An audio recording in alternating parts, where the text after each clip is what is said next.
Nancy Pelosi doesn't seem well. I mean, the Pelosi I remember was the hard-charging California congresswoman with big, bold legislative ideas. Although Republicans opposed her Obama-era tax and spend, the stimulus, or her ObamaCare cramdown, at least she was doing something. But now she spends her days obsessed with President Trump, muttering and sputtering. Yes, these could be impeachable offenses, but I intend not to. There are three things. You might understand it better if you remember these three things. Listen. No. Here are my three things, Nancy. Number one, when you cannot produce a coherent thought, maybe it's time to hang it up. Number two, you've had the gavel for 4 months, and you have nothing to show for it but resistance. And number three, you, as leader of the Democrats, are doing a grave disservice and real damage to America by repeatedly refusing to recognize the legitimacy of the duly elected President of the United States and his appointed cabinet. Think about this. Both Joe Biden, the 2020 frontrunner, and Speaker Pelosi are not just out of step with the American people on key issues. To watch them, to observe them, we see that they've kind of lost a step or two or three, period. I mean, they look like they belong in commercials for visiting angels. They shouldn't have their hands on any levers of power. Stay away. Yesterday, Pelosi seemed to struggle with the whole subject, verb, direct object thing. As you can see, distinguished leader on the Appropriations Committee, Senator Patty Murray.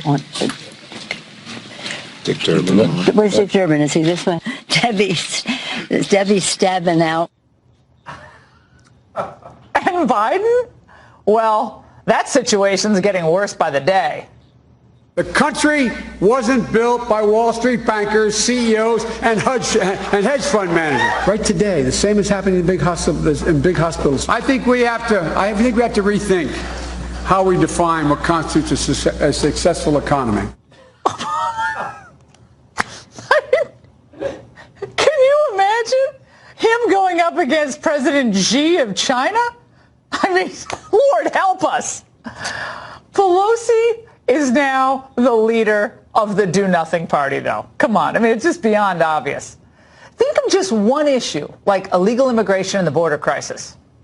Democrats alone are to blame for the shameless overcapacity situation at our Border Patrol stations we just talked about with the DHS secretary, and the horrendous effects of the crisis, what it has on the health and welfare of Americans and illegal immigrants.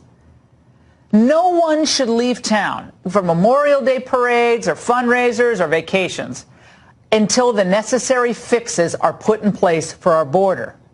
But instead, this is Nancy's focus.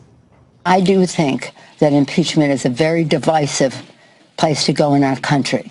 And what we can get the facts to the American people through our investigation, it may take us to a place that is unavoidable in terms of impeachment or not. But we're not at that place yet. An investigation? What a fraud. Apparently it wasn't enough to waste $35 million in taxpayer dollars and 2 years of time. Democrats feel like they'll do a more in-depth investigation than the special counsel.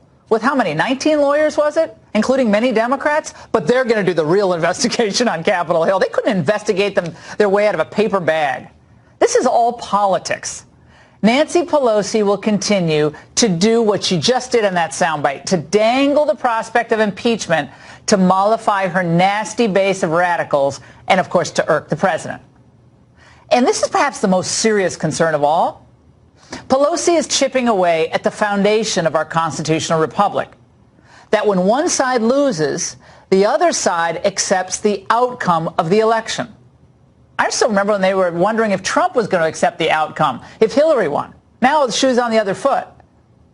Democrats have never seen Trump as a legitimate president, though.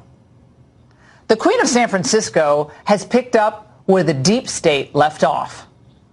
I pray for the President of the United States. I wish that his family or his administration or his staff would have an intervention for the good of the country. Maybe he wants to take a leave of absence. I don't know. Maybe you need to take a leave of absence.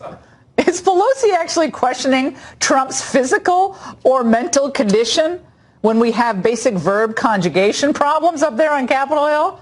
I mean, if anyone needs to have a timeout, it's Pelosi, who's abandoned the party of JFK to the party of AOC. And the president apparently is seeing what I'm seeing. Tell you what, I've been watching her, and I have been watching her for a long period of time. She's not the same person. She's lost it. And that's the angle.